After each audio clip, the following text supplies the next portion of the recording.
Well, good morning. Happy Friday to everyone. It is 2 a.m. on December 12th, 2025, and I am back at my desk. And yeah, I do look a little bit more awake than normal. So today I'm going to be discussing, I called it Waking Up in Reverse. And as promised in a post that I made earlier this week, I'm going to also discuss a lot of hockey stuff and hockey stuff that went great and hockey stuff that didn't really go that great. I will say though, to start my week off, because Thursdays are my technical Mondays when I start doing my rideshare driving, is that this one was kind of interesting. It seems like I have this constant, like I have a standard in that I usually will get out of a day with a minimum of 10 rides, which in the standards of Los Angeles traffic and everything else that could go wrong, that's actually a pretty good minimum to make, because in some cases some drivers have reported that they can't even get 10, and I'm all like, well, you're just looking in the wrong place, really. And as you know, I if I ever get asked what my strategies are in regards to how do I pick up all my rides, I basically tell them that I don't listen to anything that the supervisors say. I completely ignore the supervisors because as a 5 year rideshare driver veteran, I kind of know my area, and that's not your level of expertise. You push papers, and you get paid a wage that doesn't have tips involved. So we're the boots on the ground and we know better. But that is my opinion on that.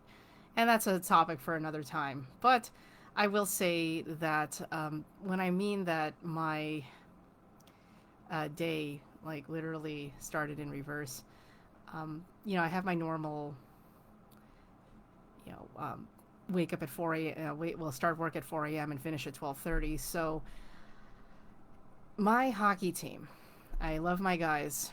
And for the last several years, we have all played together on Thursday nights. That has been a normal. And with anybody who does play in beer league, the games are notably always in the evening, starting no earlier than usually 8 o'clock. And this is no different than in the division that I play in. And those games can range anywhere from 8:45 p.m. to near 10:20, 10:30 start. And I will say that this year has been pretty taxing. I have been injured, and I was actually injured twice this year. One of the injuries sent me to physical therapy. The second one I just had to let heal on its own, and I did my own ways of physical therapy in that aspect. And I've recovered from both, and I was able to clear myself to go back on the ice again uh, in the last month and a half. But uh, and as a result of that, I've only been able to play 6 games this particular season for my team. Now, one of the things that I do appreciate about this team, that I have not had in terms of luck with other teams, is that this team wants to keep me around. And I have a very great group of guys that, even though this level is technically below me in terms of challenge of play, I wouldn't say that I'm dominating, but I will say that I hold my own pretty well, considering the level in relation to, and also my physical conditions, depending on how lately I had come back from an injury. But one of the reasons why I stick with this particular team is that they're just good people. I have been very fortunate to have finally found a team that, unlike other teams in the past, if something ever happened to me to where I wasn't available, I would get kicked off and or set aside. I mean, in fact, one of the last teams that I played for, and it happened to have been a women's team, I was literally fired after 7 years of playing for the team because they wanted to replace me, but didn't have the balls to just tell me that, oh, we know that you're working hard to get back from physical therapy. Would you be okay with dropping back to like a secondary sub goalie position? And I wouldn't have had an issue with that, but apparently firing me was the better option, which, considering what happened to me at USC, that seems to be a trend right now. It's like, here, let's not come up with some sort of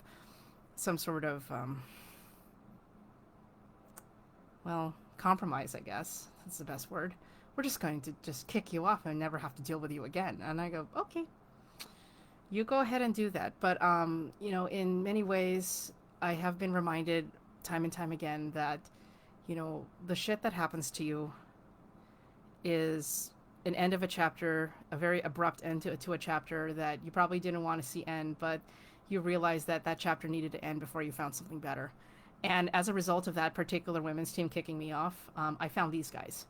And we have won championships together. We have grown as a group.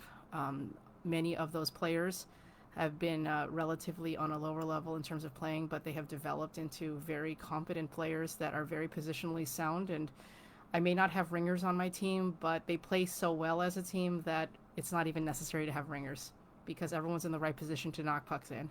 And that's the kind of team you want. I have been very fortunate over the last 30 years that I have played hockey to have been on many teams that have had amazing players. I've had players that had played internationally. I've had players that were on Olympic teams. I've had just a group of just over the years. I've been very fortunate to have been playing. I've played against international teams and all that stuff. And, now in my 40s, haha, that I'm still skating and I'm still doing my thing, I have nothing to prove in terms of hockey. I have done so much in hockey that what I hope now as I reach the better half of my hockey career, that I can hopefully start transitioning over to more of a coaching role. I've dabbled into that, and it's been up and down. I don't know if it's a case of oversaturation or that I just don't seem to fit in the dynamic of coaching, or I'm just really not a person who likes to delve into drama. But the opportunities haven't really presented themselves in regards to getting me in there to be more of a teacher rather than a player. And because of how long I've been playing, I like to be in that kind of position now. So back to the whole why am I still awake right now thing.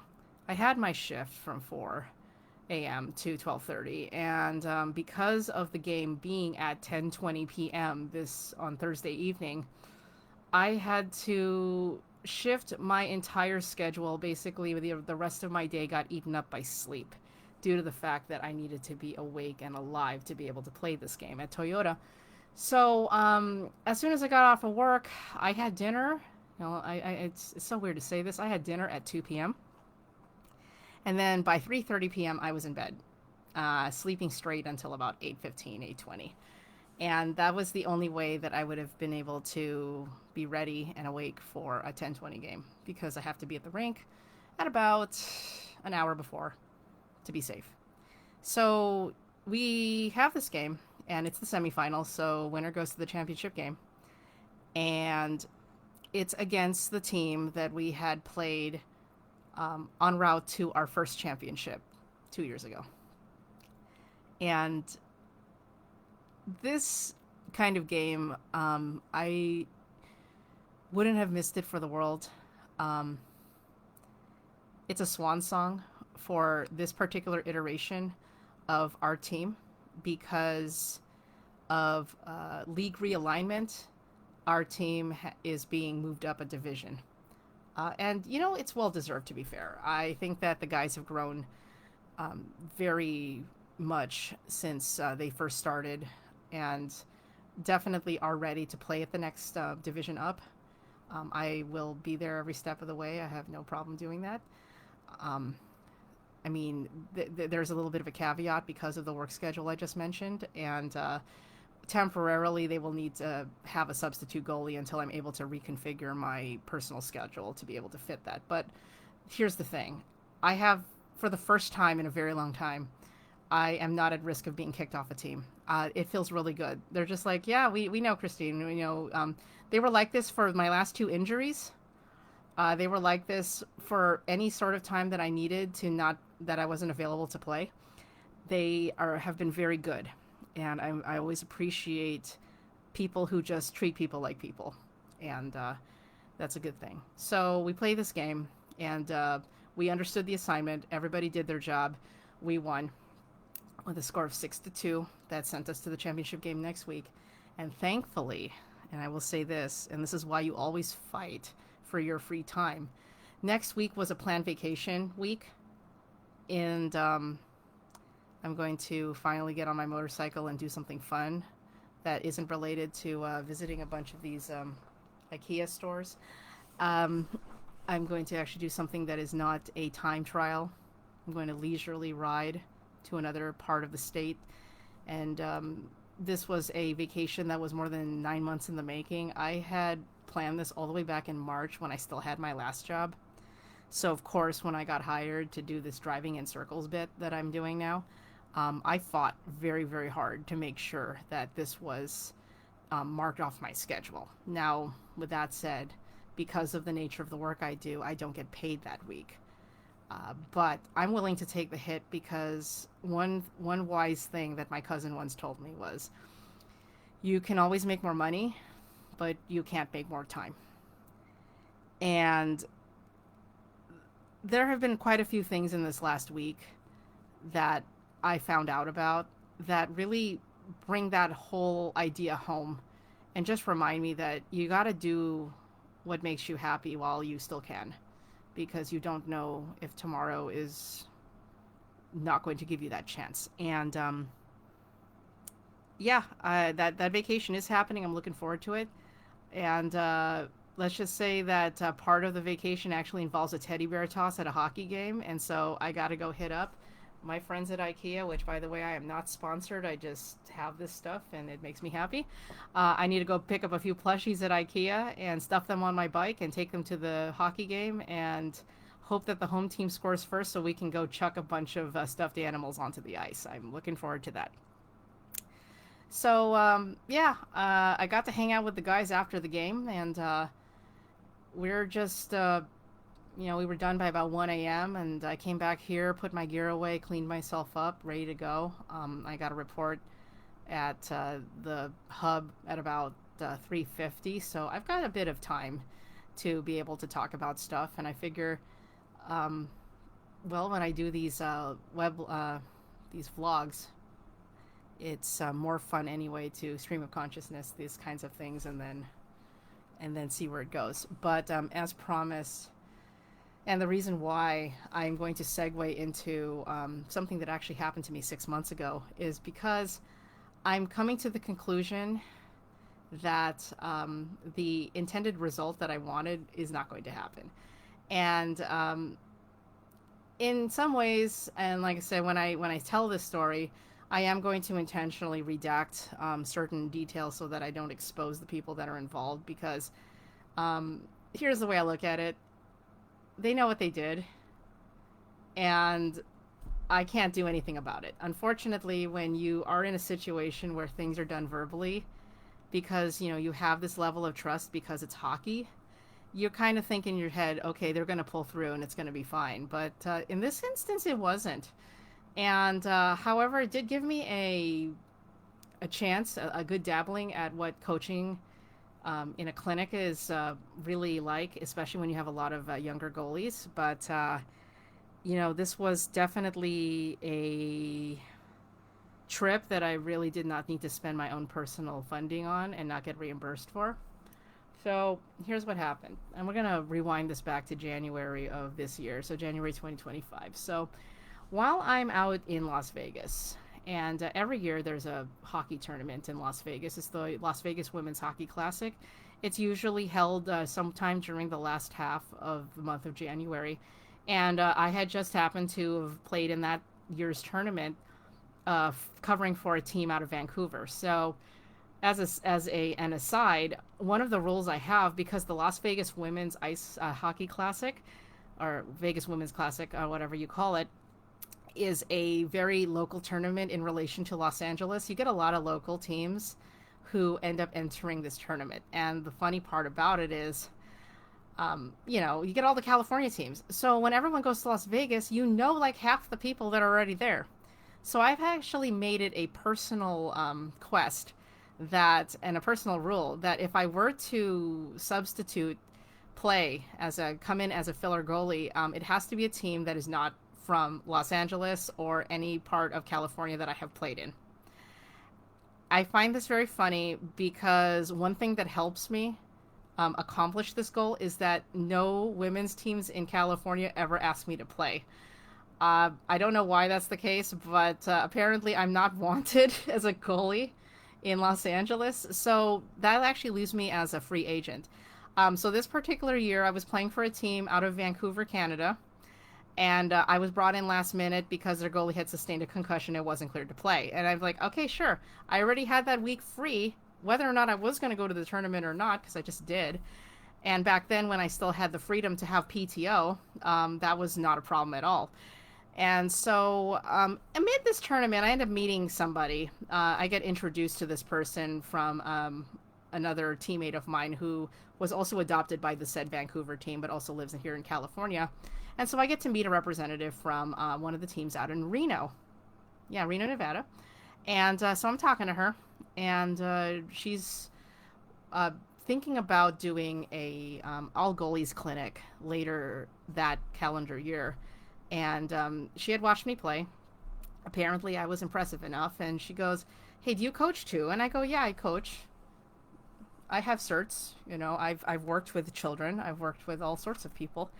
And so then she goes, "Oh yeah, so we're gonna do this, and I'm gonna keep you in the loop. But I really would like to bring you on board for this goalie, this one day. It actually was like a 1 or 2 day goalie clinic that they wanted to do up at Reno. And so, just for context here, Reno only has one ice rink in the entire city.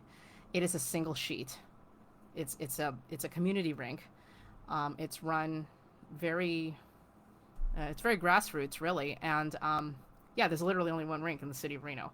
So I said, okay, sure, let's do it. So we fast forward, and we undergo a few meetings. So there's a few Zoom meetings. I get to meet a fellow coach who's also put in charge of it, and this particular person is a goalie for the Senior A men's team up in Reno. It's like a semi-pro, like high level kind of thing, the guys who still play for the glory, but aren't like going into professional contracts, kind of thing. So it's like high level because they can. And so like that particular person's also on the staff and stuff. So we have these discussions and we're preparing everything. And as we're getting closer to the target was the end of June, and that's when it happened.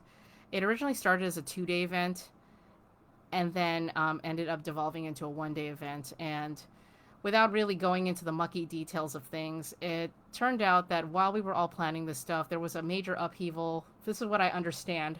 Okay, this is all hearsay that I'm telling you right now. There was a major upheaval in terms of the rink management, and a bunch of things happened that completely screwed up many of the activities and coaching staff that were supposed to be sent up there to do this event. However, I was still going to be sent up there. So I'm like, okay, sure, I'm okay with this. And it actually got so bad that within the last like 2 days, like right before I was supposed to fly out, there was some slight radio silence, and the updates were coming in very, very like sparsely. It was bad. And I was thinking in my head, I'm like, is this still even happening? And so that was my first red flag. Was that there was this just whole mess. And, it did get pulled through. I got my ticket like literally the day before. And so I was on a plane with my hockey gear to Reno. It was a direct flight up. One of the things, though, that was an issue is that I was promised at the time that my oversized baggage was going to be covered, particularly because the person had like inside people at Southwest Airlines, and that actually did not happen. So of course I had to pay out of pocket. Now this particular point in June was not a very good time for me to be doing the kind of stuff, because I was actually in the middle of, let's just say, I was consolidating quite a bit of my finances, and I did not have the bandwidth to be able to cover something like this. So this wasn't good, but I'm like, okay, well, I'm already at the airport. I'm just going to chew this. Fine. So I pay my way, I get up there. So I'm about $125 in the hole at this point. And I'm like, okay, sure. I get to Reno. I get picked up by said host, the same person that I spoke to back in January. And I get a nice tour of the rink. Everything seems like it's going to be fine, right? It's going to be fine. And cool. And I'm going to dinner with them, and then I get dropped off at the hotel, and I chill at the hotel for a while. And I didn't mind that because I mean it was a long day, and traveling with all that hockey gear. They even gave me the courtesy of being able to leave my gear at the rink, so I didn't even have to worry about hauling it into my room. It was very, very nice. You know, I only had enough gear or like clothing. You know, I only packed for maybe what 3 days, and cool. So so then that's the day before, and then the day happens of the event, and everything starts early. I get to the rink early. I get picked up by the other coach, and you know we go and have some coffee at a nice little coffee shop right across the street from the rink, and we're discussing the drills and what we're going to do. We ended up settling on a 5 station rotation, which actually worked because we actually had close to 30 goalies on the ice at the time, so we were able to split everything up. And because there were enough volunteer coaches that came in at the last minute based on the mess that happened with certain people not being able to be sent up from Las Vegas, basically, there was a lot of promises and potential vendors and things like that. But due to what I understand from the management change at Reno Ice, a lot of that ended up getting scrapped. And so there was a lot of salvaging going on. So here's where that kind of theme comes in. So there was a lot of salvaging going on. And so we do the event, you know, and I'm spending some time with the kids. We were kind of just messing around in the main area, just getting to know them. They're really nice kids, and we have some fun. We run 2 clinics, so we have the way that this was set up was we have a clinic, and then we had the Oops All Goalies game. And for the uneducated here, or the uninitiated, I don't like to say uneducated. There's that's a different topic there, but for the uninitiated, an Oops All Goalies game is when a regulation hockey game is played, but all of the players are goalies, and the goalies are actually not allowed to goaltend their own nets. They're like shooting into open nets, but like you can do everything else in your power with your equipment on to make it happen. And so we did the first one, which was the kids one, and so we had the full like 1 hour on the ice with the kids doing their rotations, and then after that we did the Oops All Goalies kids game, and that was a lot of fun. With about 10 minutes left in the kids game, I step out so that I can start getting into my equipment to help with the adults game. So and the adults clinic. So of course we have our little break. Zamboni goes through, and then we have the adults, and we play that game. I'm in that game. I mean, I'll tell you, that was a lot of skating, and I was pretty zonked after that. But it was a lot of fun. Other things too that I ended up getting out of that, because of the mess that happened, only one vendor showed up, and it just happened to have been a custom orthotics person.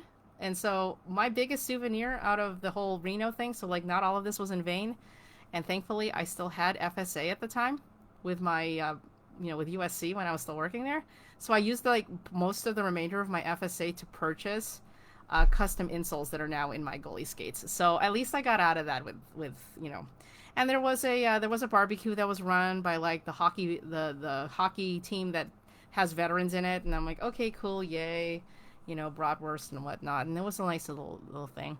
So I mean, it was salvaged, it was fine, it wasn't as huge as they were expecting it to be. There were some drawings, some people were trying to, sell stuff, whatnot, but it wasn't as huge as I wish it was. And of course, there was a lot of lofty expectations that once management decided to pull their heads out of their asses, that they were going to do this again, and it was going to be better next year. And of course there was this promise that next year we're going to make this a yearly thing, and you get to come back next year and you get to do all this. And I'm like, great, wonderful. So anyway, while all that is all said and done, I get driven back to the hotel, and I get to chill for the rest of the evening. I went and had some dinner somewhere, and just kind of chilled out. And the host was like, well, tomorrow we can take you around town or just drop you off somewhere so you can go chill out, because I did request an additional day of stay, which they paid for. So out of anything, I did get the hotel paid for and everything. There were things that the incidental expenses, yeah, sure, here and there, but at least the hotel was paid for and my flight was paid for. So I wasn't completely SOL, but there were just, like I said, certain things that were supposed to have been covered that weren't. So the following day, I call the host and, I let her know that I'm ready to go somewhere and stuff like that. And unfortunately, I was informed that that person had a family emergency, and yes, this was legit. A person had one of their animals, like large animals, had a medical emergency and ended up needing to be put down. So that sucked. And so, being an animal rescuer, I was very empathetic about that. And I'm an adult; I can go and fend for myself in Reno, right?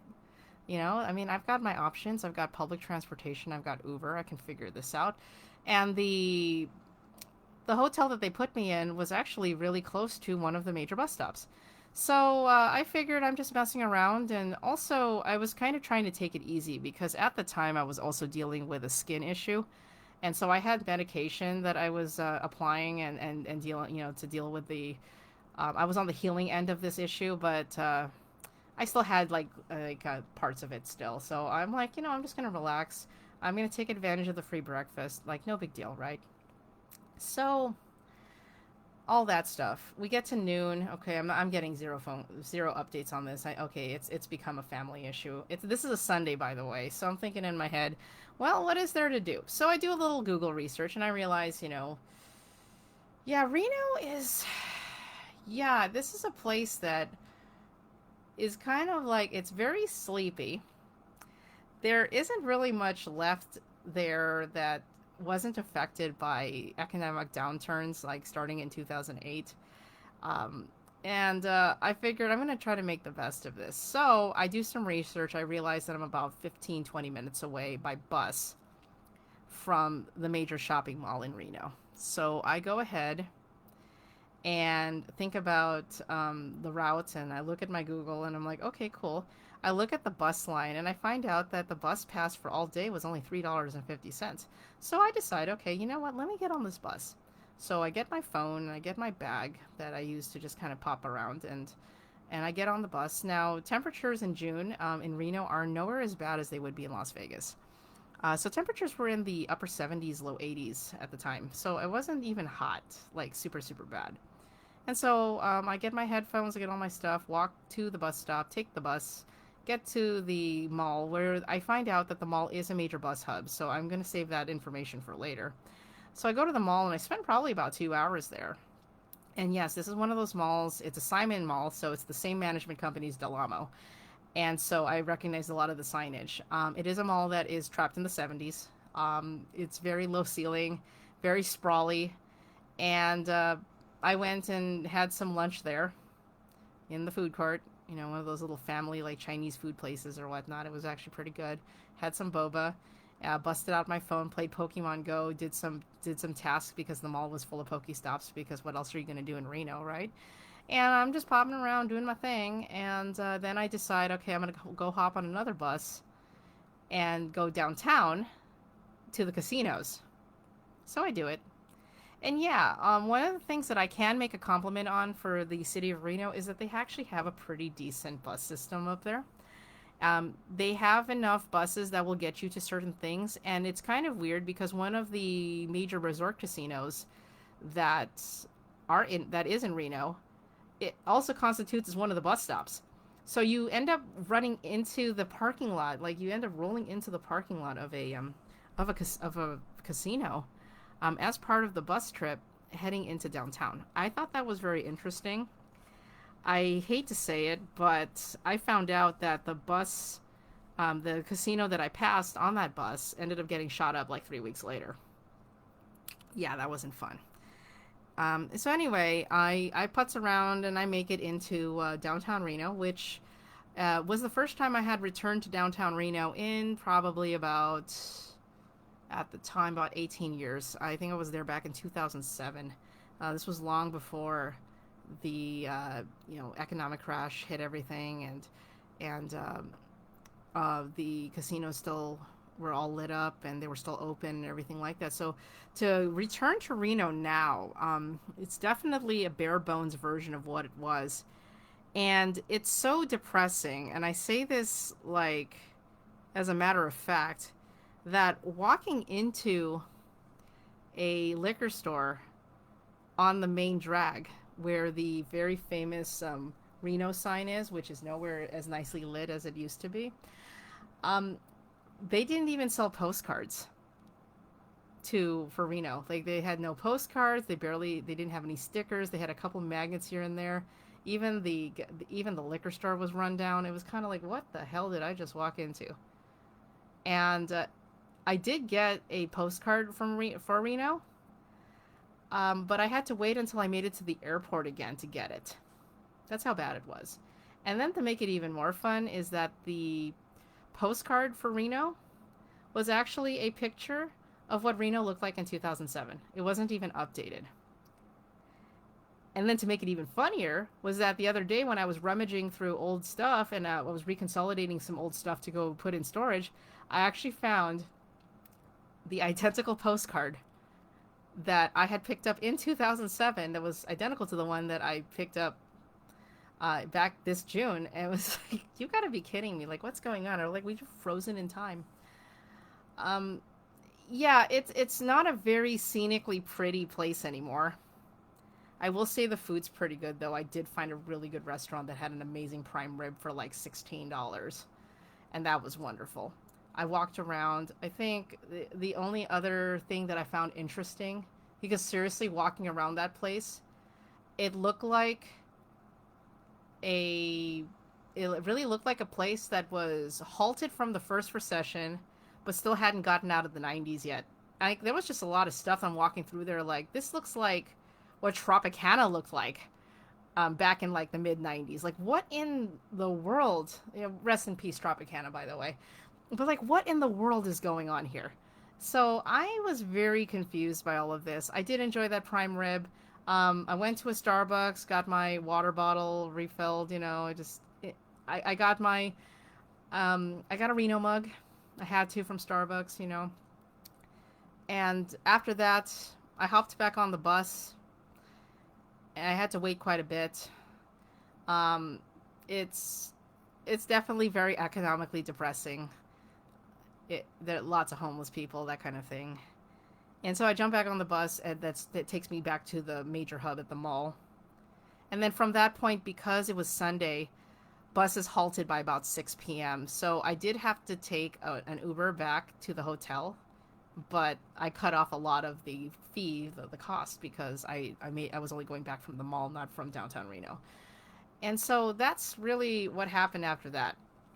And the next day, and make it even more fun, just to add to all of this, is that my flight home had not been completely confirmed. I had to, because I requested a later flight out, and that mess was back and forth. But I was able to get the flight back later in the day.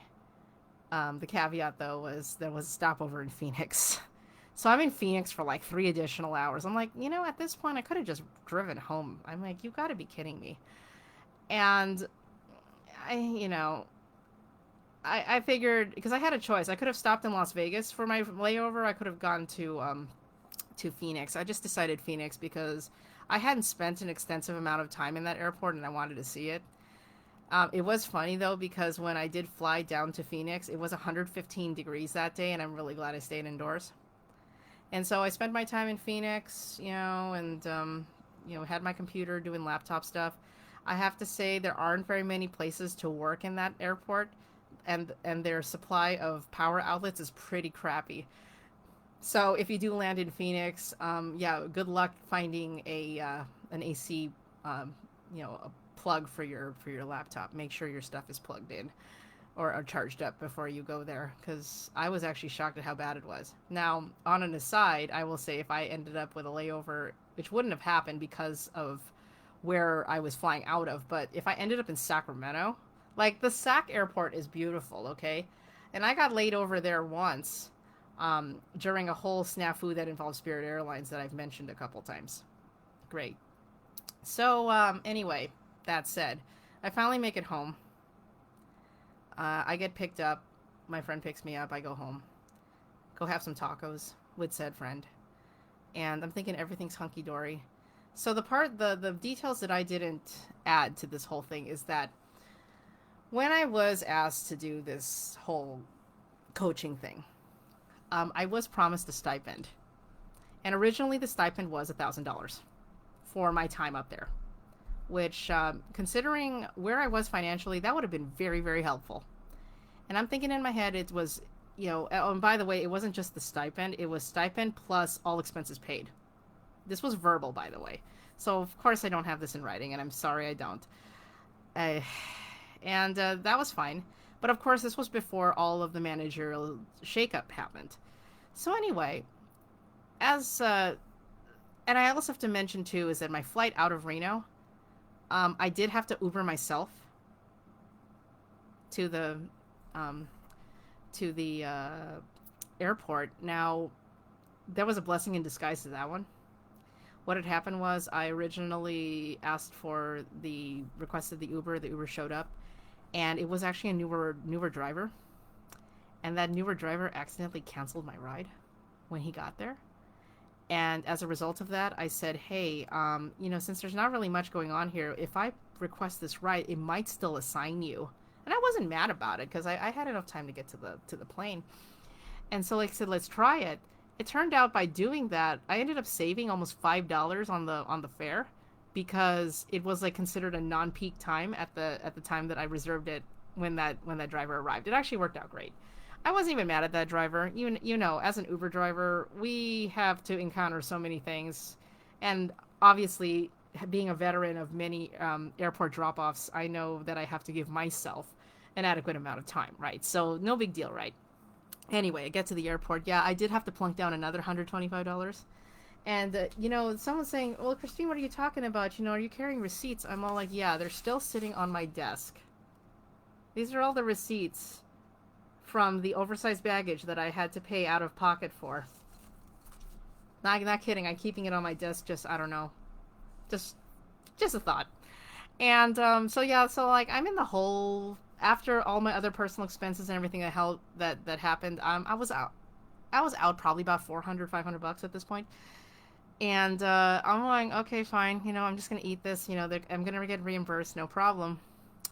Anyway, we fast forward in time. Month goes by, 2 months go by.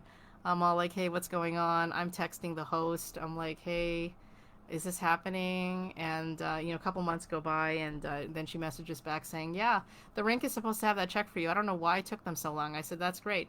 I actually got a call.